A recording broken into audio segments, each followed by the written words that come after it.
Mai vendégünk Gál Károly, RMDSZ-es parlamenti képviselő. Tisztelettel köszöntünk, képviselő úr, és köszönjük szépen, hogy elfogadtad a meghívásunkat. Én is nagyon szépen köszönöm.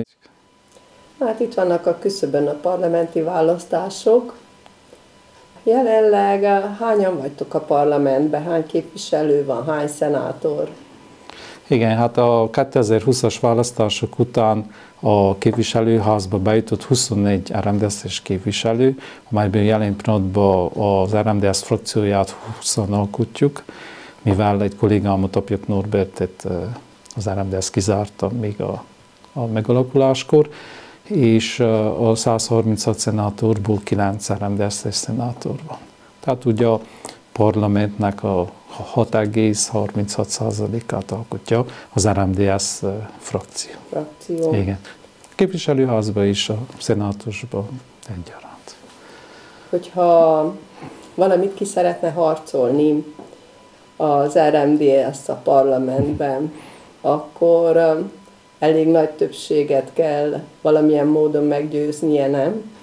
Így van. Persze az RMDSZ már nagyon rég a kormányban is részt vesz, meg a parlamentben is ott van, ezért már nagyon tapasztalata, hogy mikor mit kell csinálni, milyen stratégiát alkalmazzon. Ez persze nagyba függ attól, hogy az RMDSZ kormányon van, kormánykoalícióban benne van, vagy nincsen. De alapvetően mindig az van, hogy bármit el akarunk írni, bármilyen törvénykezdeményezést át szeretnénk vinni, akkor mindig még meg kell győznünk legalább 45% román kollégát, hiszen a fele plusz egyet el kell érjük ahhoz, hogy a törvénykezdeményezésünk átmenjen a román parlamenten. Tehát mindig szükség van a román kollégáknak a segítségére.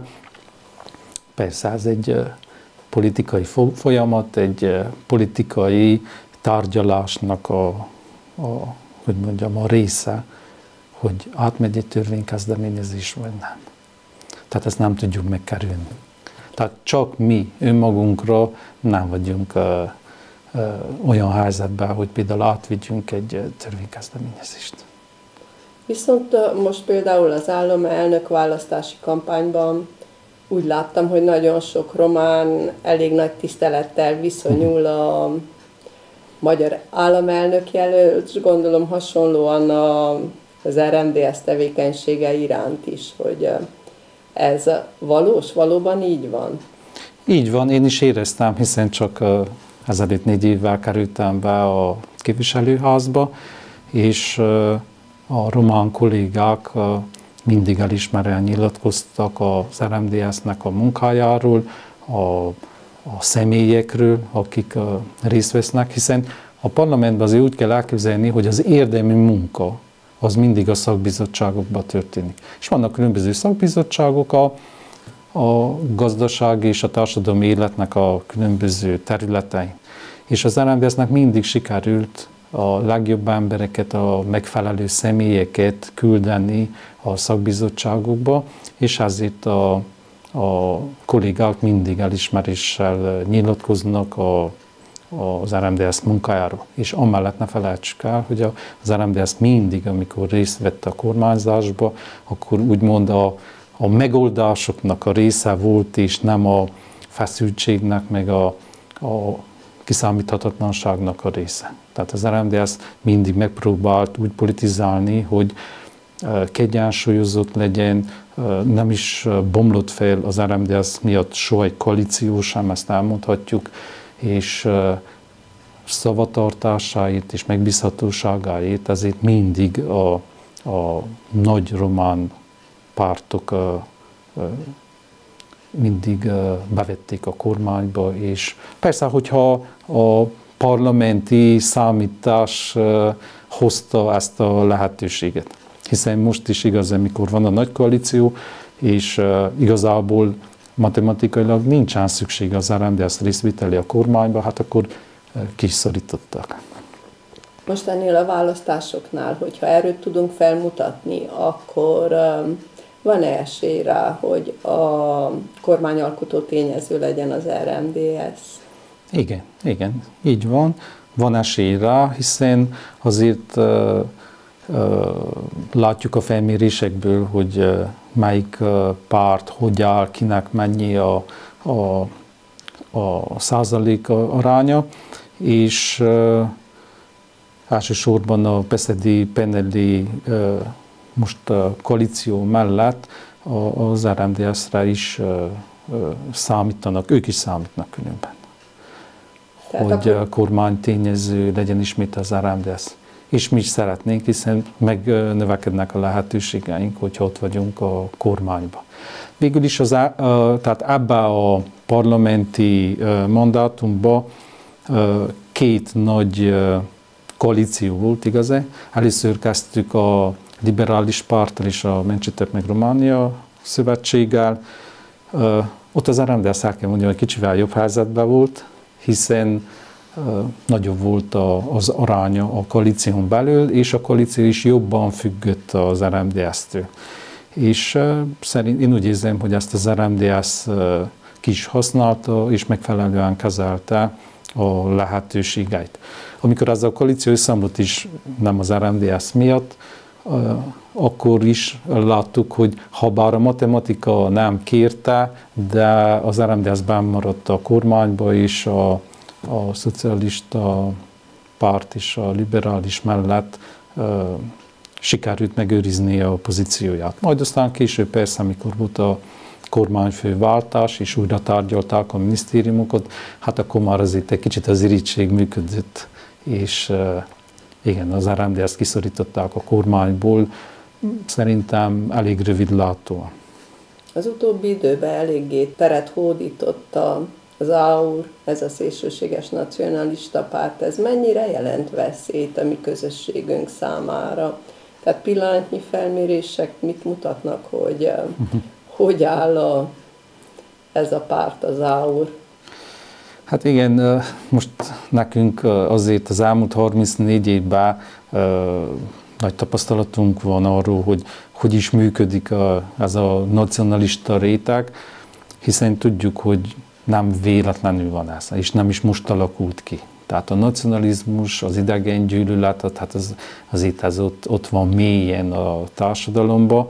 Azt is jól tudjuk, hogy ez valójában a Ceausescu féle nacionálkommunizmusnak is egyfajta folytatása, és ez mindig ott is volt 89 után, különböző formában, különböző néven, különböző pártokban. Hiszen emlékezzünk vissza, a 90-es években ott a Pioneri, majd aztán jött a Nagy Románia párt, el is ért egy csúcsot akkor, amikor Vadim Tudor igazán Iliescu-val voltak a második fordulóba, és egy olyan helyzet állott elő, amikor mindenki igazán Iliescu-ra kellett szavazzon, még akkor is, hogyha nem is szimpatizálta azt a helyzetet. Tehát ez a réteg ott van. Persze, amikor a gazdaság jobban megy, és jobb az emberek helyzete, akkor egy kicsit úgy megcsendesedik, és a százalékban is csökken az arányuk. Hogyha a gazdasági helyzet romlik, akkor meg is erősödnek. Kettő egy kicsit úgy összefüggésben van. És volt egy adott pillanatban igazán, amikor eltűnt a Nagy Románia párt. Valójában eltűnt, vagy nem? Hát valójában nem tűnt el, mert az Nagy Románia pártos emberek igazán szépen felszívódtak a PSD-be, a PNL-be eltűntek, és egy adott pillanatban volt egy olyan helyzet, amikor ezek a pártok is igazán nem akartak az RMDSZ-szel dolgozni, nem akartak kormányt alakítani, és mérgezte nagyon a parlamenti munkát és a kormányalakítást. És hogy eljussunk az AUR-hoz, igazán nagy meglepetésünkre a 2020-as választásoknál bejutott az AUR a parlamentbe, hiszen valójában ő összeszedte ezeket a loppangó nacionalistákat, idegengyűlölőket, amelyek tehát ott volt a társadalomban valamilyen szinten. És az ők sikerük valójában azt is mutatja, hogy vannak azért gazdasági problémák, elégedetlenségek, elégedetlen emberek, hiszen az AUR-nak az a fő jellemzője, hogy nagyon szépen ötvözi a nacionalizmust, az idegengyűlöletet a populizmussal. Tehát azért ne felejtsük el, hogy ez nem egy vegytiszta megközelítése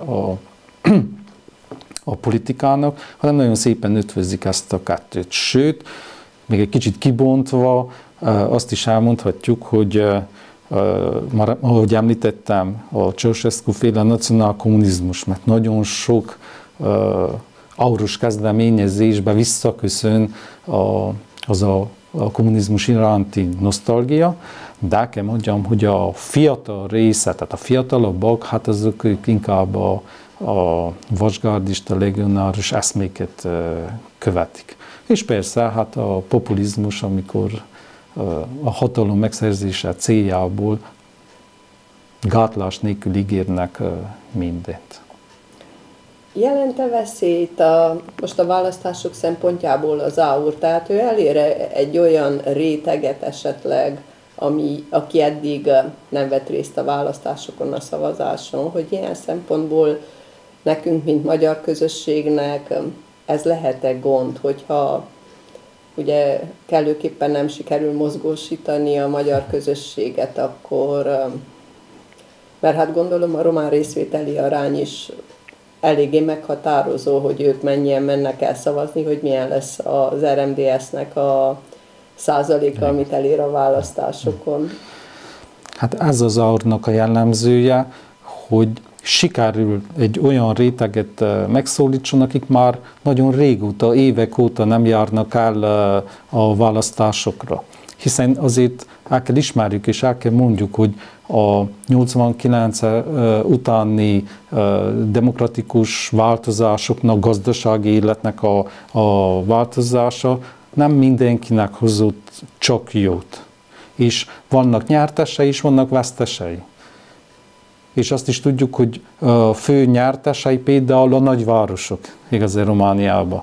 És azt is tudjuk mindnyájan, és érezzük is, hogy a kisvárosok, meg a vidék inkább vesztese volt ezeknek a változásoknak. És az infrastruktúra fejlődése, meg az életszínvonal növekedése az elsősorban a nagyvárosokban volt érezhető, és nem vidéken. Tehát mindenképpen azért van a román társadalomnak egy olyan rétege, amelyik elégedetlen volt eddig is. Csak egyszerűen nem vettek részt a választásokon, nem volt, aki őket megszólítsa, nem jött egy olyan üzenettel igazán, ami nekük úgymond megfelelt volna. És ezt az AUR nagyon ügyesen meglovagolja ezt az elégedetlenséget, elsősorban a populista ígéreteivel. És látjuk, hogyha 2020-ban csak az AUR jutott be, de abból most már kiválott igazán a Sosáka-féle SOS, és együtt már majdnem kétszerese a felmérésekben az AUR plusz SOS azoknak mondjuk a helyeknek a számához, amivel most a parlamentben vannak. Tehát mindenképpen számítanunk kell a megerősödésükre. És még ne is mondjam, hogyha Simeon bejutna a második fordulóba, hát őket akár 30%-ra is tudná repíteni, akkor a ereje, felhúzó ereje lenne ennek a választási sikernek. Mert az első forduló igazán hatással lesz majd az egy héten belül bekövetkező parlamenti választásokra is. Tehát mindenképpen mi elmondtuk az Európa parlamenti választásokkor is, hogy az AUR az a magyar közösségre veszélyt jelent, hiszen mi tudjuk, hogy ők hol kezdték igazán, tehát a médiában hol jelentek meg az Zuzo ügyébe, igazán, amikor betörték a kaput, mindenképpen ők magyar ellenesség. Tehát a populizmuson kívül is, tehát magyar ellenesek mindenképpen. Hát nagyon meredeken, olyan kijelentéseik vannak időnként, hogy majdnem hihetetlen. Hát igen, és az elmúlt 4 évben azért mi látjuk, hogy milyen törvénykezdeményezéseket tettek le, hol próbálták a magyarságnak a jogait megnyírbálni. Most egy párat, hogy mondjak, például mikor szó volt a könyvtárakról, akkor egy olyan kezdeményezést tettek le, hogy ne lehessen magyar könyveket vásárolni a közkönyvtárakba, vagy például megpróbálták megakadályozni, hogy a hivatalos közlöny magyarul megjelenjen, vagy van kollégám Malin Koles, aki Kolozsváron nyíltan meg is mondta, hogy a magyar iskolákat, a magyar oktatást nem nézik jó szemmel, az ők szemszögből a szegregációt jelent. Tehát igen. Az elmúlt években mindent, amit ők tettek, az mind arra mutat, hogy az a magyar közösségnek nem jó, és veszélyt jelent. Viszont azt hiszem, hogy nagyon sok veszíteni valója van a magyar közösségnek, hogyha most nem tud erőt felmutatni, hogyha kellő létszámmal nem veszünk részt a szavazáson, mert hogy nagyon lebegtetik ugye ezt a közigazgatási átszervezést, hogy ez igazából hogy tervezik, vagy milyen változatok merültek fel, ugye ami a közigazgatási átszervezést illeti itt Romániában? Persze, hogyha az RMDSZ bejut a parlamentbe és kormányon van, akkor minden, ami a végrehajtó hatalomtól jön, hát persze akkor kontroll alatt van, hiszen hogy az RMDSZ benne van a kormányban, akkor sikerül befolyásolni azokat a döntéseket, amelyek ott születnek.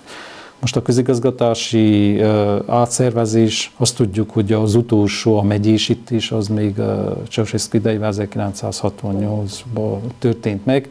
Azóta nagyon sok idő állt, tehát nagyon sok minden megváltozott. Most nem feltétlenül igaz, hogy nem lenne szükség erre. De viszont az, hogy hogyan történik, és ki dönti el, hát ez most már nekünk ez nagyon fontos, hiszen láttuk, hogy az elmúlt 34 évben már többször próbálkoztak átszervezéssel, főleg a régiósítással összefüggően, Băsescu kormány és tehát Băsescu idejében is, és több kormány nekifogott, azt hiszem utoljára Dragnea futott ennek a próbálkozásnak neki. Az igazság az, hogy az RMDSZ-nek idáig sikerült megakadályozza azt a típusú átszervezést, amelyik a magyarságot, és főleg Székelyföldön, de ugyanúgy a Partiumban is teljes kisebbségbe szorítana. Hiszen ez a kulcskérdése Romániában valójában az átszervezésnek. És a mi szemszögünkből ez az elsődleges, hogy az átszervezés folytán ne szoruljon kisebbségbe a magyarság. Mert az fog történni valójában, hogy most azért tudjuk, Kovászna megyében igazán 75%-os többségünk van, a megyetanácsban többségünk van, a megyetanács elnök az Magyar Hargita megyében szintén, de sikerül igazán Maros megyében is magyar tanácselnök legyen, Szatmáron igazán, Szatmár megyében is, és ez azt jelenti, hogy a közpolitikákat ezekben a megyékben ki tudjuk vitelezni. De hogyha csinálnak ilyen nagy összevont megyéket, amelyek nagyjából a mostani fejlesztési régiók mentén körvonalazódnak, minden variánsban a magyarság kisebbségbe kerül. Tehát abban az esetben, ugye, hogyha ez a három megyét nem sikerül egybe tartani, Hargitat, Kovászna és Maros megyét. Így van, egyértelmű. Már például van az a variáns, hogy összevonnak Brassó-Szeben Fehér megyével, és akkor már a magyarságnak a részarány 50% alá csökken. És a problémánk az, hogy a mostani megyetanácsok keretében tartozik nagyon sok kulturális intézményünk, a megyei könyvtár, vagy a színházak, vagy a tánc együttesek. Tehát nekünk nagyon-nagyon fontos, hogy ezekben hogy újonnan alkotott közigazgatási egységekben, tehát nekünk többségünk legyen, nekünk minden más variáns elfogadhatatlan. És ugye a másik átszervezés, amit szintén beharangoztak, községeknek, meg a városoknak szintén igen, az igen, összevonása, igen. Tehát ott is ugye szó volt ilyenről, hogy 5000 lakos, 5000 meg 10 000 a városoknak, igen. Én szerintem ez egy kicsit márabb megközelítése is. Most, hogyha mi szerveznénk át az egész közigazgatást, akkor is én szerintem nem lehet húzni ilyen márabb határokat, hogy 5000 lakos, meg 10 000 lakos. Mert hiszen itt egyszerűen józan észre kell megközelíteni a dolgokat. Tehát van olyan hely, ahol valószínű most van két község is össze van már nőve, és közigazgatásilag indokolt az újjászervezés, de azért ne felejtsük el, hogy Romániában vannak olyan vidékek, hegyvidékek, meg gyengébb infrastruktúrával rendelkező vidékek, ahol egyszerűen, hogyha 5000-es községet csinálunk, akkor megtörténhet, hogy 20-30 kilométerre kellene menjen az állampolgár, hogy eljusson a hivatalba. Most nem csak rólunk van szó itt Székelyföldről, hanem a Mócvidékről, meg valószínű Moldvában is vannak ilyen vidékek. Tehát ez a fajta megközelítés én szerintem az merev. És a kisvárosoknál is ugyanúgy. Hiszen egy kisváros, most nem az a lényeg, hogy most lát, hogy 8500 lakosú, de viszont kiszolgál egy vidéket, egy kis régiót, és el is mondhatjuk pont Barót esete is igaz, amikor egy olyan kis régióba élünk, ahonnan a többi város, beleértjük azért Brassó, Sepsiszentgyörgy, Székelyudvarhely, Csíkszereda 50 kilométerre van tőlünk. És akkor ennek van egy élethűsége az, hogy itt legyen egy kisváros, amelyik ellát bizonyos funkciókat, kiszolgálja az állampolgárokat. Hiszen egy város attól város, hogy igazán vannak intézmények, van pénzügy, van kórház, van liceum, van más olyan intézmény, ami nagyon fontos a helyi közösségnek. Így van. Viszont ha az RMDSZ ugye nem lesz kormányon, akkor elég szomorú helyzet is várhat ránk. Tehát egy ilyen közigazgatási átszervezés, ez évtizedekre határozza meg a sorsunkat, a magyar közösségnek a sorsát, nem? Azt már látjuk az elmúlt 34 évben, hogy az RMDSZ főleg nálunk Székelyföldön, és nálunk Erdővidéken nagyon érezhetően, tehát mindenért kell felelni. Tehát most vegyük azt, hogy van egy szórvány közösség Erdélybe. Ott a polgármester nem magyar, vagy nem RMDSZ-es színekbe jutott be. A megyetanácselnök az nem RMDSZ-es. De ők alakítják a gazdasági életet, az infrastruktúrát, a tanügyben is nagy beleszólásuk van, meg az egészségügyi ellátásban. De itt nálunk, itt mi felelünk, tehát mi az RMDSZ felelünk mindenért. Az infrastruktúráit, a kórházi ellátásét, a tanügyét, a gazdaságét, a befektetésekét, és akkor, ha nem leszünk ott a parlamentben, és nem leszünk a kormányban, akkor eszközök nélkül maradunk, nem fogjuk tudni megoldani ezeket a problémákat. Számunkra legégetőbb kérdéseket. Így van. Nyilván akkor pénz is jóval kevesebb jön a térségben. Igen. Most mondok egy példát. Például, amikor az RMDSZ kormányon van, és van ereje igazán kivitelezni a saját politikáját, akkor például megtörténik az, hogy ha egy megyeszékhelyről van szó, akkor Brassó is csak egy megyeszékhely, Sepsiszentgyörgy is egy megyeszékhely. És lehet ugyanannyi erőforrást kap, ha bár a két közösség között nagy a különbség létszámban. Vagy Kovászna megye, amelyik az egyik legkisebb megye Romániában, igazán ugyanannyi erőforráshoz jut, mint Brassó megye, hiszen megyéről van szó. Tehát apró különbségek, de levetítve a közösségre nagyon fontos dolgok ezek, mikor anyagi erőforrásról van szó. Mert ha azt mondjuk, Kovászna megye ugyanannyi erőforrás kap, mint Brassó megye, azért az számottevő. Így van, és nagyon sokat hálózatnál is hasonlóan. Ilyen. És ezt éreztük is, hogy amíg az RMDSZ-ben 2,5 évben kormányon volt, akkor indult el nagyon sok minden. Akkor indult el igaz a Szaligny program, akkor indultak be a peneredés pályázatok, akkor indult el a környezetvédelemnél nagyon sok program, Tehát az RMD ezt mindenképpen érezhetően rányomta a bélyegét a kormányzásra, és azáltal a mi városaink, falvaink is erőforrásokhoz juttak, és fejlődtek. És végül is az a fontos, hogy mit látnak a választópolgárok. Tehát van valami elmozdulás, van valami plusz ahhoz képest, ami az előtt volt. És a legtöbbet én például a polgármesterekkel tudtam tenni.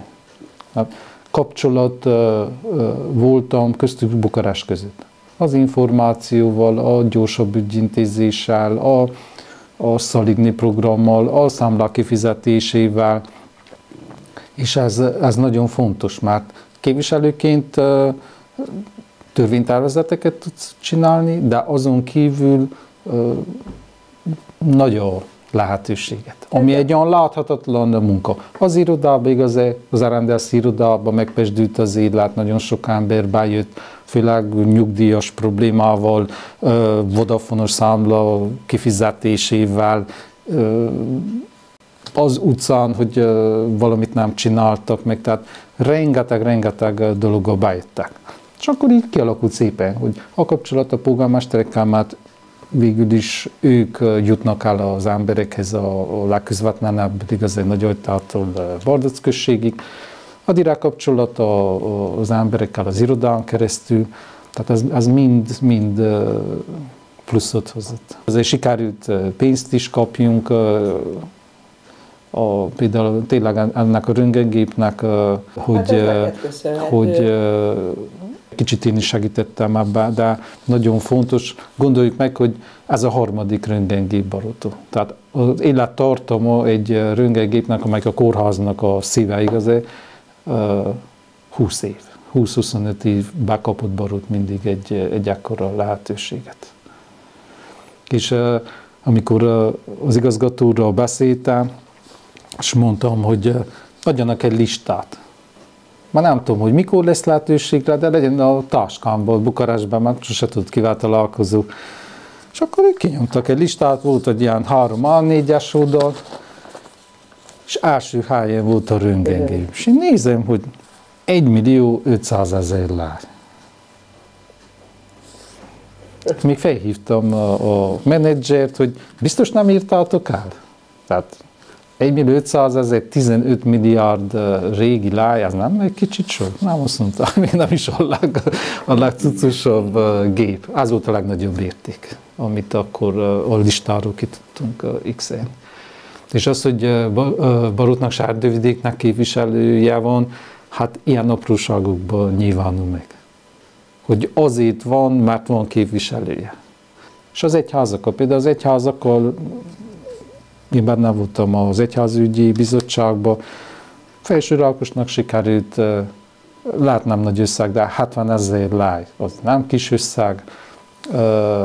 Fülei templomnak a tetejét majdnem 50%-ba Bukarestből biztosítottuk, ott majdnem 300.000 lájs befektetés volt. De a Köpeci egyháznál felújult az imaterem, Szárazajtán felújult ott is az imaterem, Olaszteleken felújult az imaterem. A Baróti Református Egyháznál a régi papillakot abból a pénzből újítják, abból dolgoznak. Ja, Bibalcfalvát, ne felejtsük el Bibalcfalvát. Hát az a legnagyobbnak pont őket. Most találkoztam Fancsa tiszteletes úrra, tehát az egy hatalmas dolog. Na, ott is úgy volt, hogy az volt az első lehetőségem, hogy Magyarországról kaptak pénzt, hogy a freskót felújítsák, igaz, és egyszerűen végig rajták, hogy még hiányzik 100.000 láj. És akkor adnak a közösségnek most az mennyi pénzt jelentett volna, hogy a freskónak a restaurálását tudja befejezni, 100.000 láj. Hát igen, eleve ugye befejezni azt, viszont utána felújítani. Igen, ez aztán még több, tehát ez már úgymond még nem is egy képviselői munka, hanem az, hogy az RMDSZ, mivel kormányon volt, hát a Szent László útprogramot, hát ezt idézőjelben magunkra szabtuk. Hát Moldvában nincsen Szent László út, és egyszerűen. És így Kovászna megyében 2 templom újul fel, a Szacsvai és a Bibarcval. De persze Harita megyében és máshol is.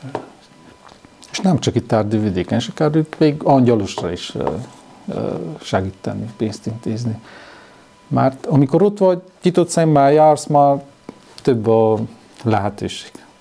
Az RMDS több programpontot is meghatározott most a jelenlegi választásoknál. Melyik lenne talán a legfontosabb, vagy hogy látod, melyiket lenne érdemes kiemelni? Hát mi egy kicsit úgy összegeztük és összehúztuk a főbb irányvonalakat, de el kell mondjam, hogy az elmúlt 4 éve is mindegyiken úgymond az RMDS dolgozott. És az egyik legfontosabb a demográfiai kérdés, igaz? És ennek a legfontosabb része az a fiatal családoknak a helyzete, a segítése, és itt igazán fontos az, hogy akik kimentek dolgozni, azok hazajöjjenek, a gyerekeket itthon tudják nevelni, és akkor már konkrétum az igaz, hogy az RMDS-nek a bölcsőde programja mennyire fontos, hogy akár kisvárosokban, akár községekben is épüljenek bölcsődék, hogy a dolgozó fiatalok azok a gyerekeket legyen, ahol hagyják, a lakáshelyzetnek a javítása, és tehát mindenképpen olyan helyzetet kell teremtsünk, amely a fiatalokat hazavonza, és vonzóvá teszi a vidékünket. De fiatalok után nagyon fontos témánk a diákoknak a helyzete, igaz a tanügyi helyzet. Itt az RMDS-nek mindig nagyon oda kell figyelni, hiszen az oktatással kezdődik minden. Itt vannak általános problémák is, olyan, mint a gyerekeknek a túlterheltsége, a túl nagy óraszám, de vannak a specifikus problémáink is, például a román nyelv oktatása, vagy az érettséginek a szintje. A román nyelv oktatásánál azt tudjuk, hogy most már azt hiszem pont 8 éve indult el a leválasztása a román nyelvoktatásnak az általános román kerettantervről, tehát most a magyar gyerekek speciális program után tanulnak. El kell mondjuk, hogy a meglátásunk szerint nem váltotta be a reményeket ez, sem a 8-os vizsgán nem látszik, most az idén lesz, ebben az évben lesz az első eset, amikor az érettségén is egy külön vizsga lesz, és ezen még kell dolgozzunk, hiszen nekünk az a célunk, hogy minden gyerek tudjon jó románul, mert ez hozzájárul az itthon maradáshoz, hozzájárul a jó munkahely szerzéshez, hozzájárul a jövedelmeknek a növeléséhez. Nekünk nem az a célunk, hogy a mi gyerekeink ne tudjanak románul, de az a célunk, hogy könnyen és hatékonyan tanítsák ezt a tantárgyat. Igen, az a szomorú, hogy most egy román-magyar gyerek lehet, hogy angolul beszél egymással, mert hogy a magyar gyerekek jobban beszélnek angolul, mint románul. Holott jóval kevesebb óraszámban, jóval kevesebb ideig tanulják a nyelvet, viszont teljesen más módszerrel, mint a román nyelvet. Tehát, hogy valószínű, hogy sokat lehetne javítani. Mi, akik igazán egy más rendszerben nőttünk fel, azért különbséget tudunk tenni. Tehát idegen nyelvet, és ettől egy kicsit azért Bukarestbe rázza hideg őket, hogyha így fogalmazzuk meg, hogy idegen nyelvként kell tanítani a románt, ezt nem igazán szeretik ezt a megfogalmazást, de látjuk igazán, főleg az angol nyelv tanításánál, hogy ennek van egy nagyon jó kidolgozott és bejáratott metodológiája, a felméréseknek a módja, hogyan történik, a szinteknek az elhatárolása igazán, hogy az angol nyelvben van az A1, A2, B1, B2, C1, C2 szint, az mindegyiket felmérik pontosan. Tehát ilyen szemszögből szerintem eljött az ideje azt is, hogy a román nyelvet is szakszerűen és idegen nyelvként tanítsák a magyar gyerekeknek. Tehát mindenképpen ez a cél, hogy oda jussunk. A múlt évben is, és most is az RMDSZ finanszírozza például a 12-es gyerekeknek azt a lehetőséget, hogy részt vegyenek felkészítőkön heti 2-szer, hogy a román érettségin jobb eredményeket érjenek el, hiszen a mostani rendszerben az érettségi médiának nagyon nagy a szerepe. Mert az egyetemre való bejutás nagyba függ ettől. Hát meg általában akik elbuknak zömében román nyelven csúsznak el az érettségin. Igen. Úgyhogy így van, és ez hosszú távon negatívan hat ki a közösségünkre is.